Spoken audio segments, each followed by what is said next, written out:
Boa noite a todos. A leitura de hoje é do livro Convites de Sheila pelo Espírito Sheila. Gotículas. Para um pouco e olha ao teu redor. Enxergarás incontáveis almas desfalecentes, vergadas no peso de inúmeras dores. Muitas trazem feridas abertas, pedindo socorro imediato. Outras carregam úlceras ocultas, reclamando atenção espiritual. Diante deles, evita a postura de julgador e aproxima-te para ajudar. Eles não te exigem solução imediata para os problemas que enfrentam. Contam apenas com a tua generosidade na forma de pequenos atos. Ninguém precisa dominar a oratória eloquente para dizer breves palavras de consolação e incentivo. Não é preciso a mesa abastada para acalmar estômagos infantis necessitados simplesmente de leite morno. Ninguém te exige sejas a chuva volumosa que abastece lavouras inteiras. Podes, todavia, ser o orvalho bondoso e discreto, cujas gotículas aliviam o coração ressecados pelo sofrimento. Faze assim, e as gotículas de fraternidade que verteres nas horas anônimas te transformarão em refrigério para a tua própria alma, felicitando-te com a paz imperecível. Que assim seja. Uma boa palestra a todos.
Boa noite a todos, sejam todos bem-vindos, sintam-se bem, a casa é nossa, a casa é de todos.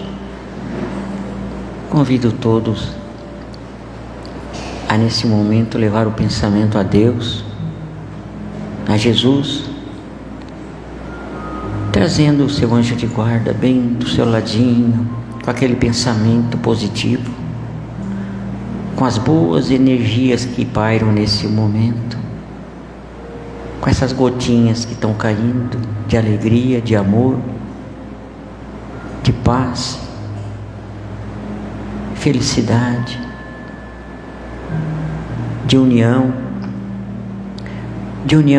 para com todos. Que essas boas energias se estendam por todos os lugares do nosso pensamento, viajar, levando sempre as energias que trazemos dentro do nosso coração nesse momento, para que eles recebam sempre esse medicamento de cura, de amor, que vem do Pai, neste momento, Todo-Poderoso Senhor. Obrigado, Pai, por a paz interior de cada um neste momento. Pai nosso que estais no céu, santificado seja o vosso nome. Venha a nós o vosso reino. Seja feita a vossa vontade, assim na terra como no céu.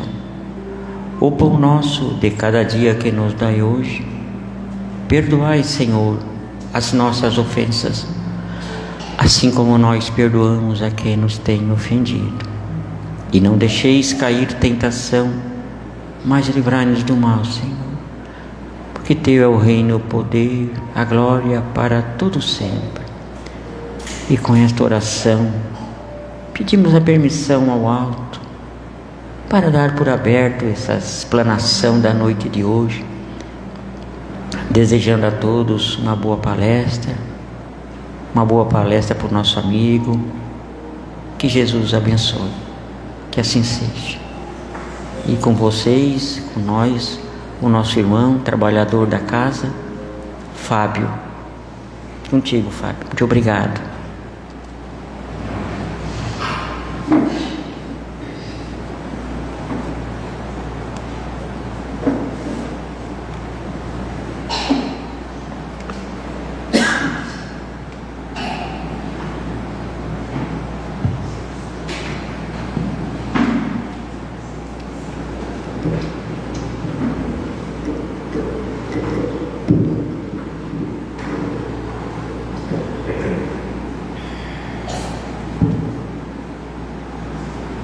Boa noite a todos. Muito bom estarmos aqui reunidos para mais uma reflexão sobre a ótica da doutrina espírita, e hoje com um tema inspirado num livro muito especial, que eu já vou dizer qual é, mas é o primeiro livro de um espírito espírita para os espíritas. Já vou explicar de onde eu trago essa informação. Mas para a gente entender um pouco como a gente conduz da melhor forma essa reflexão, deixa eu perguntar para vocês se quem já leu ou assistiu o filme Nosso Lar, só para mim ter uma ideia. Muito bom, muito bom. E este livro aqui, Voltei, alguém já leu ou já ouviu falar? Ótimo, boa oportunidade, porque na verdade eles vão se complementar. Para nós que estamos encarnados em busca de aprimoramento, de evolução espiritual, as obras de André Luiz são realmente um manual do que acontece no mundo espiritual após o desencarne. No entanto, esse livro Voltei, que é um livro de 1948, ele é um livro que já está há bastante tempo, né, na bibliografia espírita.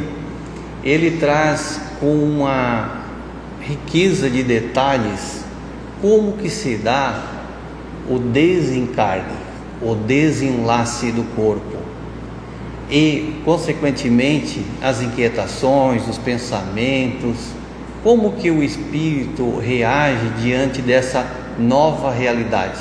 Algo que também tem na obra ditada por André Luiz, mas não no trato pessoal dele. Ele comenta sobre outros espíritos que passam por essa experiência. E aqui, com o pseudônimo de Irmão Jacó, né? Esse livro traz essa experiência que é muito rica. Mas antes de chegar lá, a gente vai fazer uma preparação para chegar nesse prefácio da obra, que é a base dessa reflexão nossa de hoje. A doutrina espírita e todo o conteúdo espiritual que nós temos acessado tem como principal pilar tornar o homem melhor, nos aproximarmos de Deus e termos uma conduta moral mais elevada. Afinal, as asas do conhecimento e da moralidade é que fazem a criatura humana alçar novos voos, conhecer novas possibilidades, entender o porquê estamos aqui, da configuração das nossas famílias, do porquê uns têm uma condição diferenciada já ao ingressarem na Terra, seja na abastância, seja na falta dela, seja saudável totalmente, seja parcialmente, seja no sentido das predisposições que temos.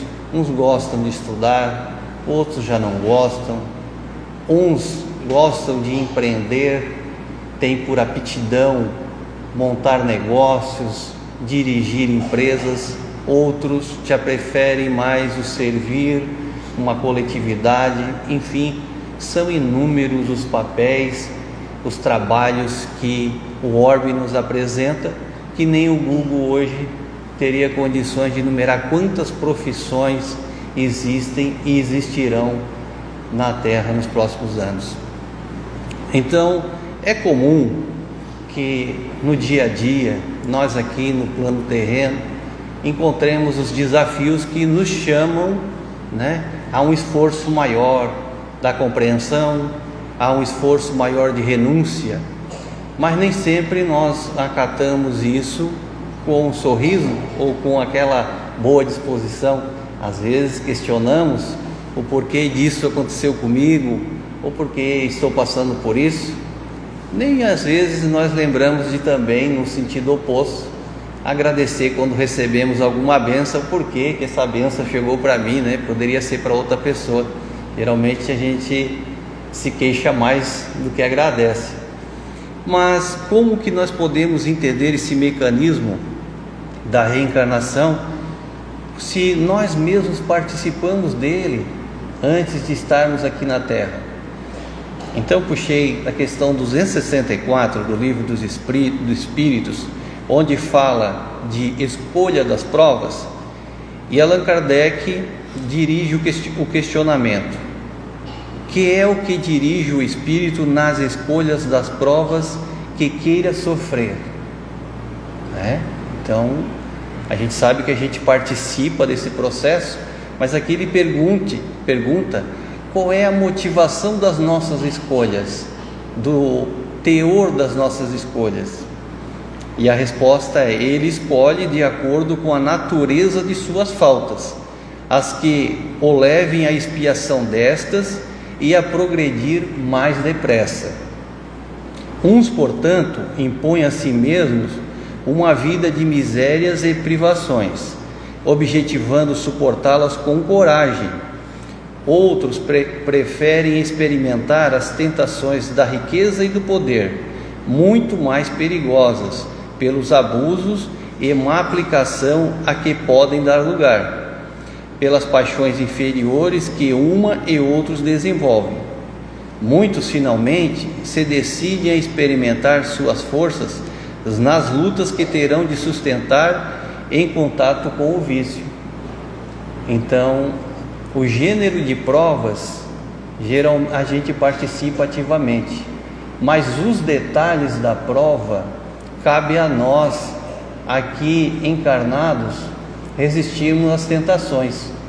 Vejamos que a resposta dos espíritos superiores nos informa que tanto mais podemos escolher passar por provas de miséria ou de escassez, ou de um esforço próprio muito grande, até para mantermos a nossa subsistência, quanto podemos escolher pela riqueza.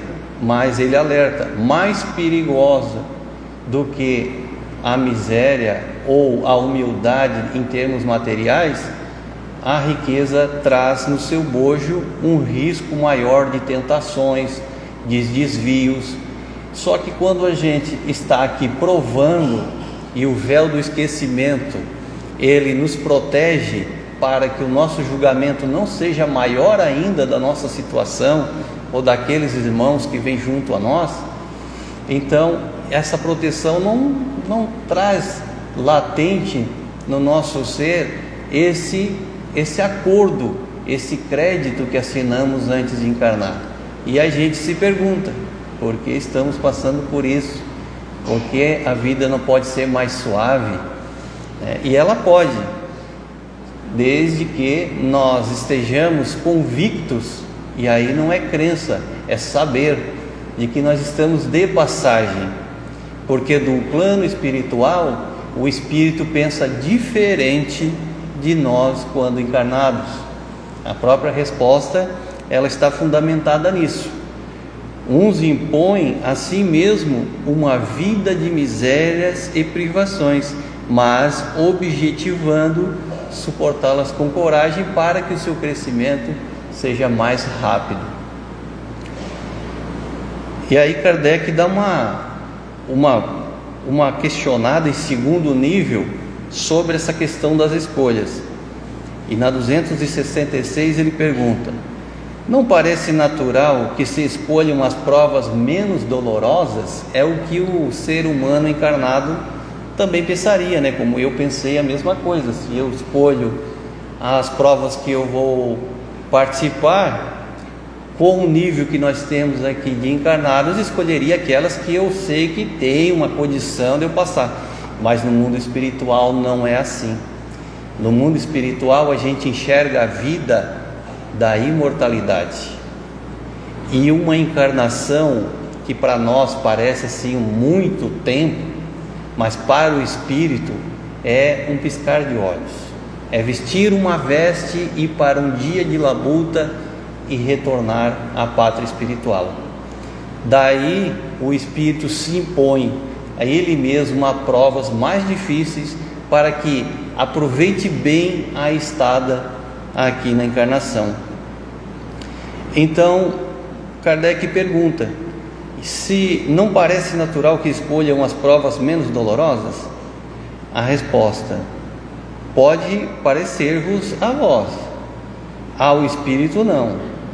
Logo que este se desliga da matéria, cessa toda a ilusão, e outra passa a ser a sua maneira de pensar.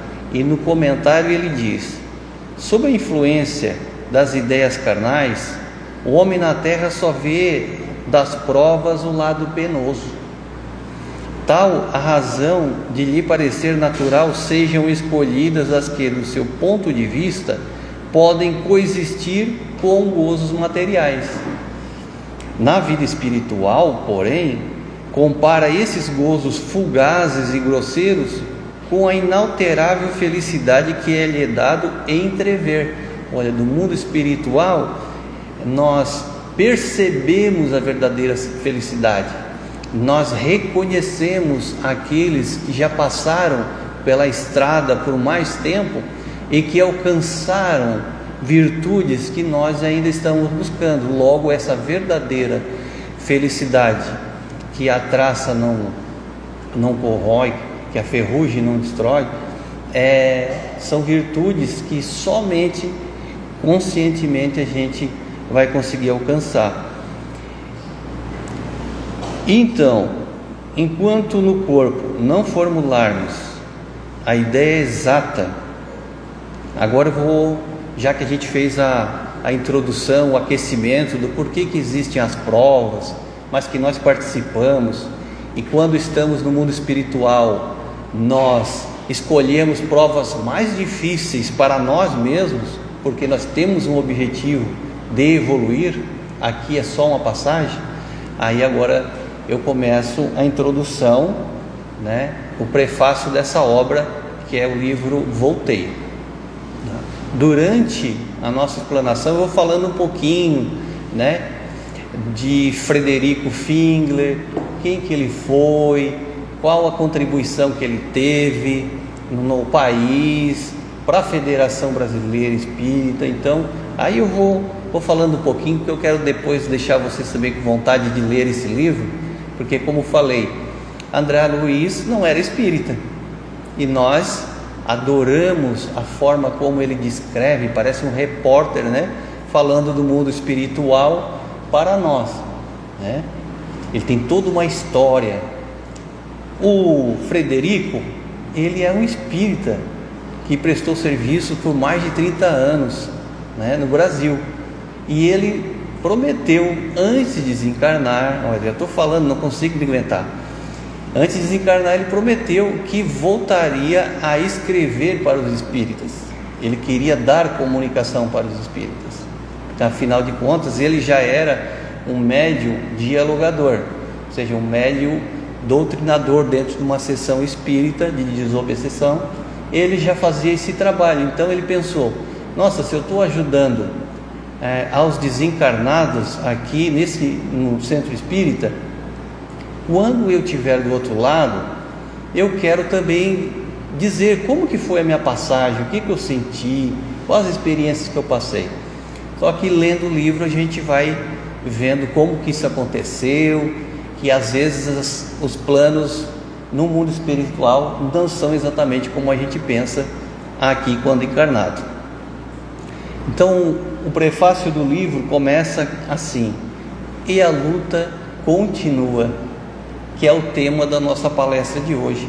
A luta continua, porque nós que nos abastecemos desse conteúdo maravilhoso que a doutrina espírita nos traz, de esclarecimento, que a vida é uma só, mas muitas são necessárias as reencarnações para atingirmos a pureza de espírito e não precisarmos mais encarnar, mas que também existem muitos planos habitados e que nós somos solidários tanto com o plano espiritual como o plano espiritual é conosco. Nós, nos ajudando fraternalmente, estamos desenvolvendo a virtude entre nós e nos ajudando na caminhada. Quando também ajudamos os espíritos que já estão no mundo espiritual, nós estamos, além de prestando uma caridade também para com os espíritos, nós estamos aprendendo pela experiência deles o que acontece quando a gente parte para o outro lado. Então, geralmente, na casa espírita, nós recebemos também espíritos que vêm trazer uma mensagem positiva, de iluminação, de motivação para os trabalhadores, às vezes de orientação, mas na maioria das vezes a gente recebe espíritos com situação de sofrimento, necessitando de um esclarecimento, de um acolhimento fraterno. E dessa forma, dialogando e aconselhando esses espíritos, nós também aprendemos o que dá certo fazer aqui no plano encarnado e aquilo que não dá certo, aquilo que se transforma em sofrimento. E quando o título diz "e a luta continua", significa que para nós espíritas que sabemos da imortalidade da alma, fica até um pouco mais compreensível. Mas para quem não conhece essa verdade, que imagina que a vida acaba no instante que o corpo falece, pode pensar que diante das dificuldades do mundo, dos desafios que eles ocorrem, porque nós estamos saindo de um plano de provas e expiações para de regeneração, mas até termos o final desse novo momento que é de regeneração, vão continuar as tragédias, vão continuar os crimes, as coisas que não são boas. E alguns de nós às vezes podem faltar força de vontade e fé em continuar no caminho, e pensam até que retirando a sua própria vida estão resolvendo o seu problema, mas na verdade os próprios espíritos vêm nos orientar que não, a luta continua. Aquilo que nós temos como sentimento, como prática no nosso dia a dia, o nosso bem proceder, vai conosco para o mundo espiritual, e é ele que vai qualificar as zonas no espirituais nas quais nós vamos ser recebidos, acolhidos, orientados. Então, se a gente tem uma conduta de bem proceder, se a gente perdoa e se liberta do rancor, às vezes se a gente ouve uma coisa que não é agradável, mas a gente tem a indulgência de entender que às vezes a gente também fala algumas coisas que não são agradáveis para todo mundo. Quando a gente usa da humildade para aprender algo novo, não tem vergonha de tentar recomeçar, seja independente da nossa idade, seja da nossa condição, se nós nos colocamos à disposição do aprendizado, isso também é bem proceder, é contribuir e servir. Desta maneira, nós precisamos estar convictos de que estamos de passagem e que o máximo que conseguimos aproveitar em bem próprio e também do nosso próximo é essa força positiva que vai nos beneficiar. Aí no primeiro parágrafo palavras do próprio Frederico, ele que assina o prefácio da obra, né? Porque a obra é ditada para Chico Xavier e só no final que o livro está terminado é que o prefácio é entregue. Então, e esse foi assinado pelo próprio espírito que estava ditando a obra. Enquanto no corpo não formulamos a ideia exata do que seja a realidade além da morte. Ainda mesmo quando o Espiritismo nos ajuda a pensar seriamente no assunto, debalde tentaremos calcular relativamente ao futuro depois do sepulcro. Então, é aquilo que nós falamos no começo. É importantíssimo nós estudarmos, nós lermos as obras espíritas, né? Participarmos de algum grupo de estudo para a nossa instrução. Mas, gente, isso nos gabarita a termos mais facilidade, sabedoria, quando precisarmos passar por uma situação semelhante àquelas que nós estamos estudando. No entanto, não garante nada a certeza de como será a nossa passagem, porque todos nós, nesse momento, nós escolhemos momentos de provação semelhantes, ou seja, gêneros de provações semelhantes, mas a particularidade da vivência é de cada um de nós. Mesmo dois vizinhos, onde os dois nasceram com as mesmas condições, de famílias distintas, começaram bem humilde, uma casinha, alimentando vários filhos, e de repente um deles se torna um empresário bem-sucedido, o outro continua naquela casinha, ele falece, os filhos também continuam naquela casinha. Isso significa que um deles tem mais elevação moral?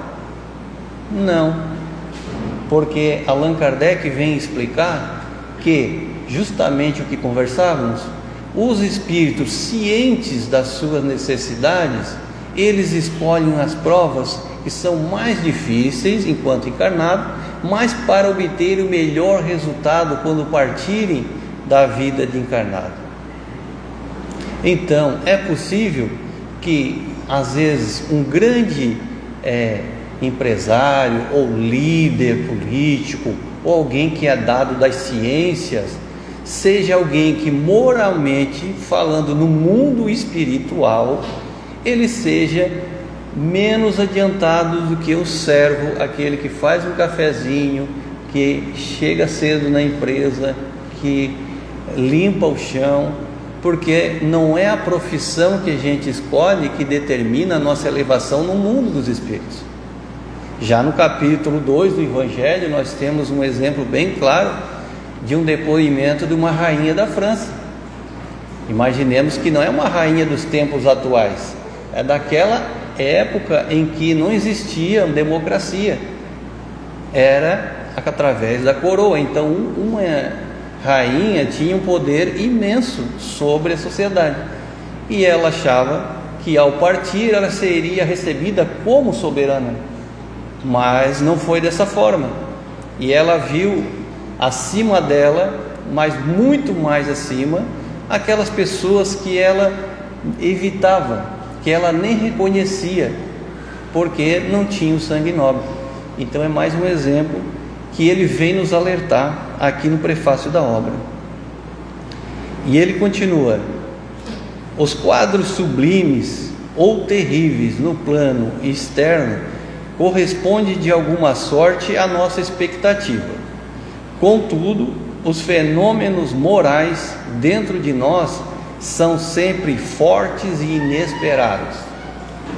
Mais uma vez, ele vem reforçar que isso que a gente viu, por exemplo, nas obras de André Luiz, como o umbral, como as dificuldades que a gente tem numa passagem de encarnado para desencarnado, quando a gente tem um apego material muito grande, perfeito, é assim mesmo que as coisas acontecem, ele está afirmando isso.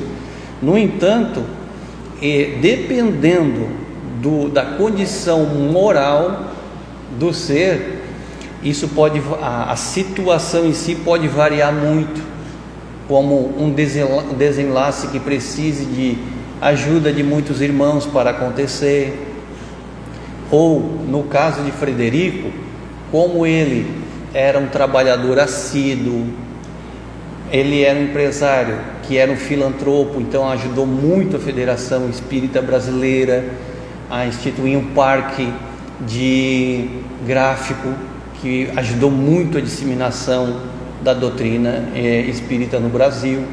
Enfim, são muitas obras físicas que ele contribuiu e existem até hoje. Basta a gente pesquisar na internet, vai ter muita coisa, a história é muito linda.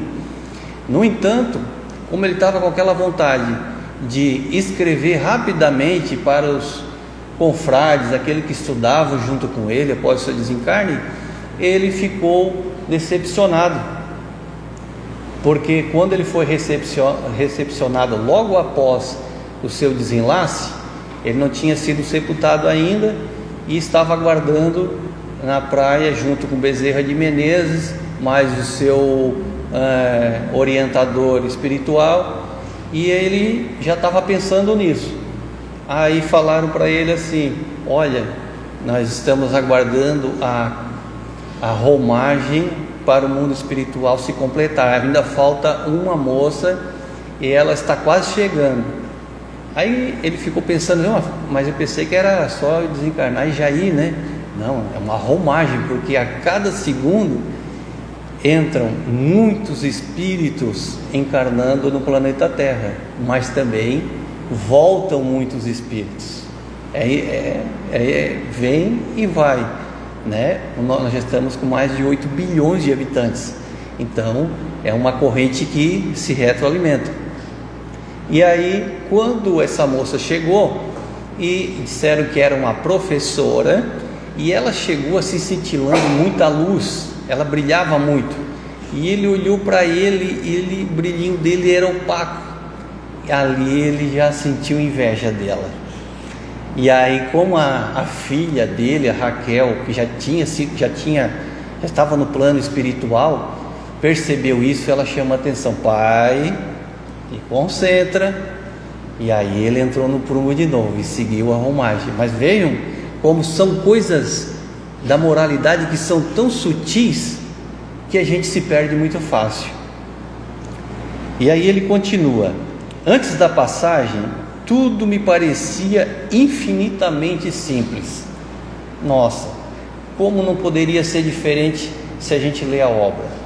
Imagine, Frederico, ele antes dos 12 anos já percebia que ele tinha que fazer algo para ajudar os seus pais, porque eles mal conseguiam se alimentar. A época dele, século XIX, final do século XIX, as mulheres na Europa, para se casarem, precisavam entregar um dote.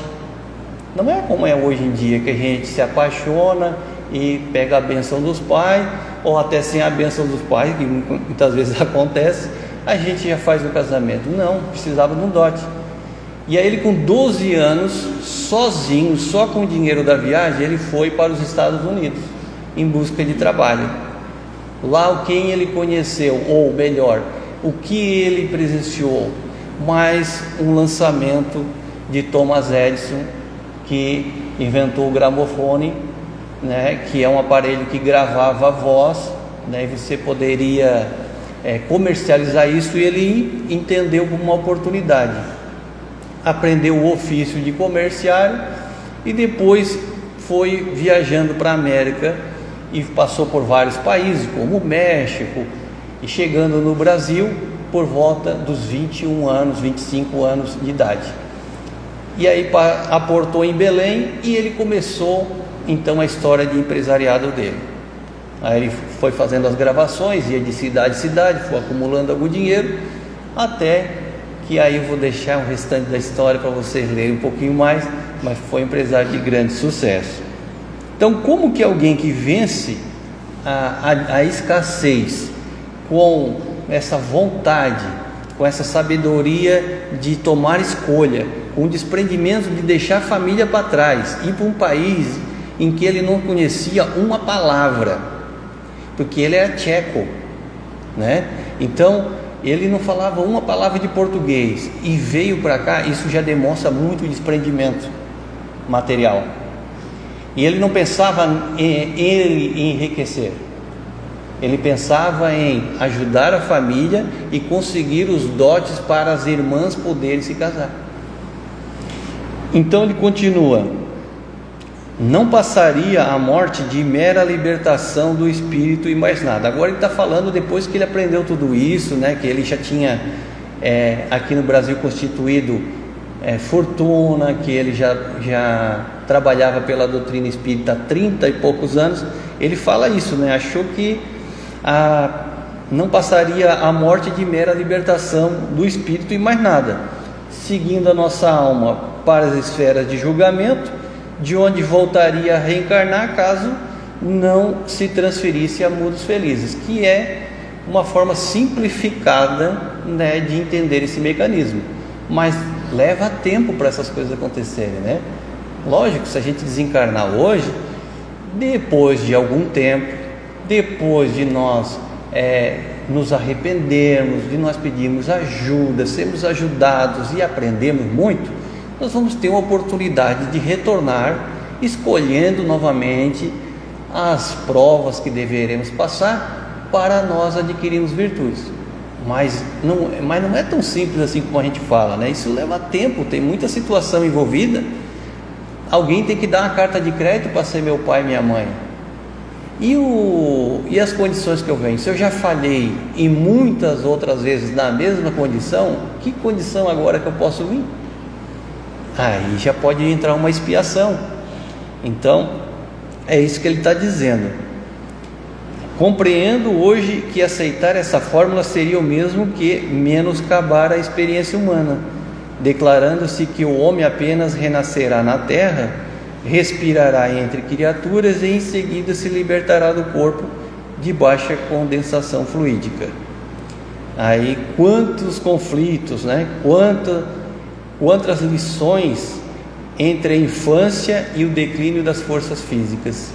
E logo no início do livro ele relata que, prestes a desencarnar, quando já sentia que o corpo estava nos seus últimos suspiros, toda essa bagagem de vivência veio à sua cabeça e fazia-o refletir, mesmo ele sendo um estudioso e um praticante realmente espírita. Nesse momento, toda essa bagagem emocional vinha à sua cabeça e não deixava ele tranquilo. Ele ficava refletindo sobre o que ele fez, ou poderia ter feito, né?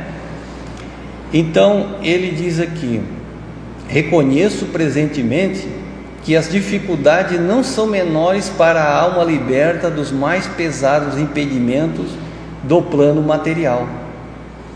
Então, apesar de a gente se esforçar, da gente praticar caridade, da gente se doar, de nós estarmos sempre com a mente aberta para o bem, e diz que isso não é garantia de a gente não passar algum perrengue na nossa passagem.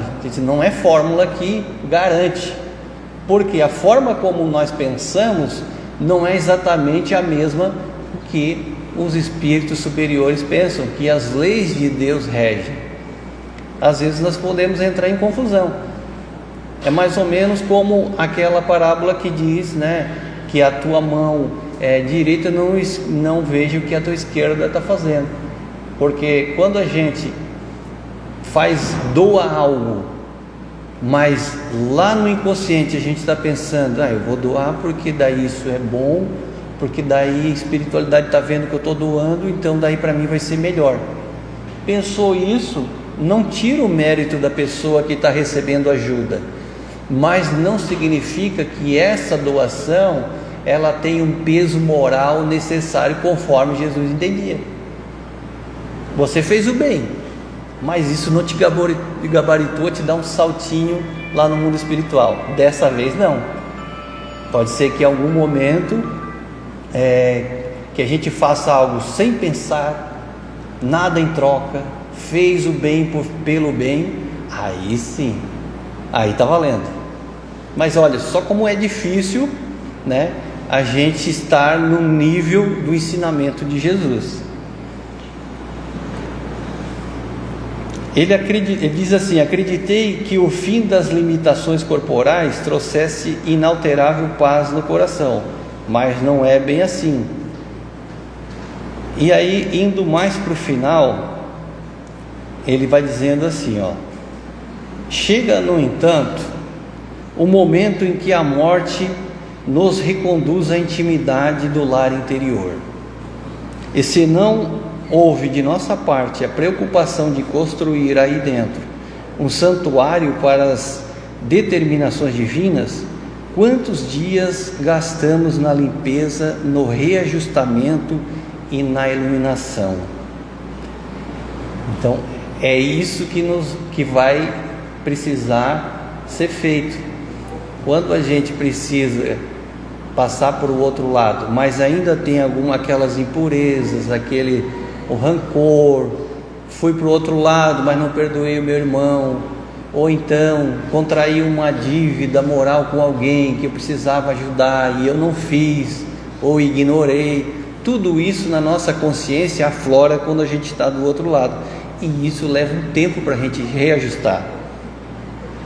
Agora o recado é para nós. No finalzinho ele diz assim, ó meus amigos do Espiritismo, que amamos tanto, é para você, membros da grande família que tanto desejei servir, que grafei estas páginas, sem a presunção de convencer.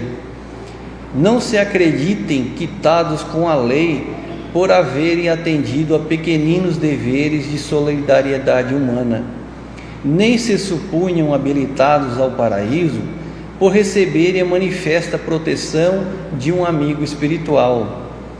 Ajudem a si mesmos no desempenho das obrigações evangélicas.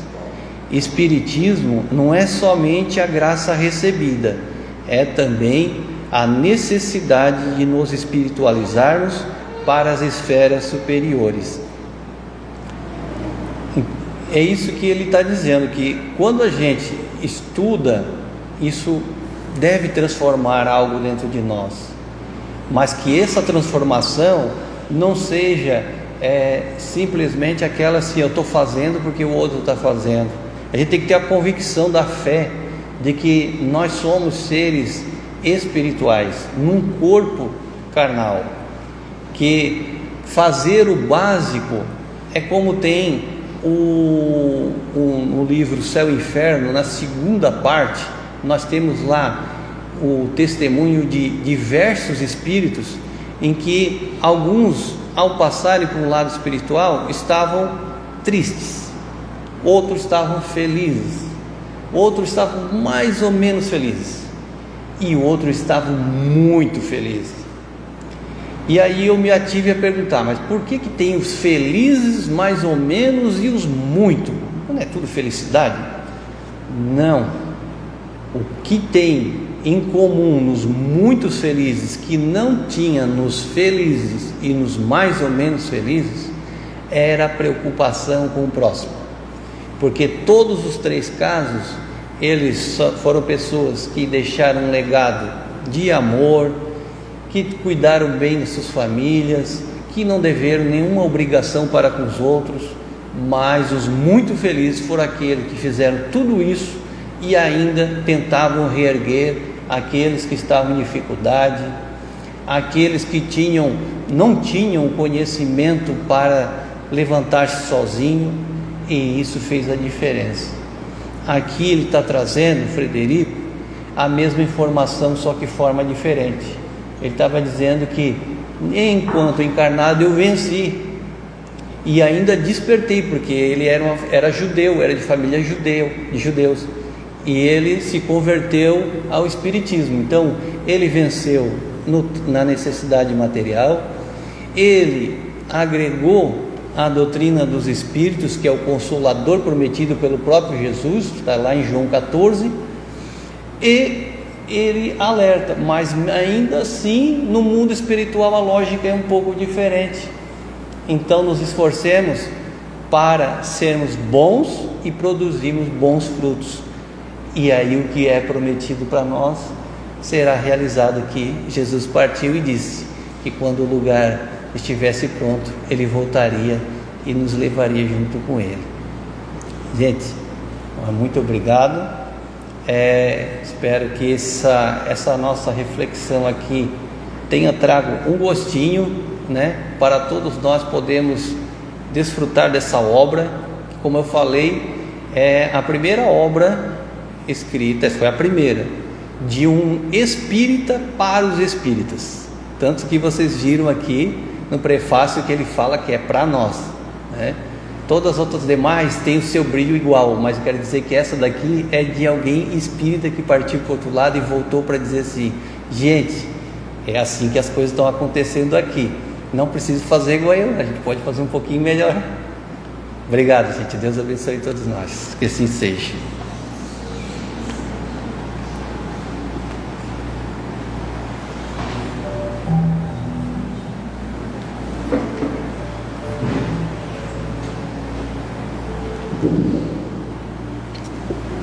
Bom, agradecemos ao nosso irmão por essas reflexões, essas palavras. E convido os nossos irmãos e irmãs, aquele que tem domínio das emoções, a fechar os seus olhos, levar o pensamento a Deus Pai, ao nosso irmão maior, nosso guia, ao nosso modelo, por esse amor, por essas energias que recebemos, por esse tratamento que aconteceu, tratamento espiritual. Enfim, Senhor, com todo amor e carinho, recebemos sempre essas dádivas que vêm do alto, recebemos através do nosso anjo guardião, nossos guias espirituais, com todo amor, com todo carinho, e com nossos familiares, nossos irmãos, que recebam também essas palavras, essas energias, essas gotas de medicamentos para com todos que sofrem de dor na alma, de dor, sentimento, e que possam ser um bálsamo, ser um medicamento salutar, para que cure, Senhor, sempre através das Tuas palavras de conforto e de carinho, Senhor. Mais uma vez, Te agradecemos. Muito obrigado, Pai. Enfim, Senhor, oremos a Ti essas palavras de reflexão espiritual dessa noite. Concedei-nos, Senhor, a serenidade necessária para aceitar as coisas que não podemos modificar, coragem para modificar aquela que podemos, sabedoria para distinguir uma das outras, Senhor. E em casa, Deus te mantenha. No trabalho, Deus te inspire. No trânsito, Deus te guie. Nas tentações, Deus te guarde. E em tudo que tu faças, que Deus te abençoe. Que Deus abençoe a nossa noite, a nossa semana. Enfim, Senhor, que todos recebam a paz espiritual que veio buscar na nossa casa de oração, através do pensamento, do amor. Muito obrigado a todos, que a paz de Jesus esteja com todos. Muito obrigado, que assim seja. Muito obrigado.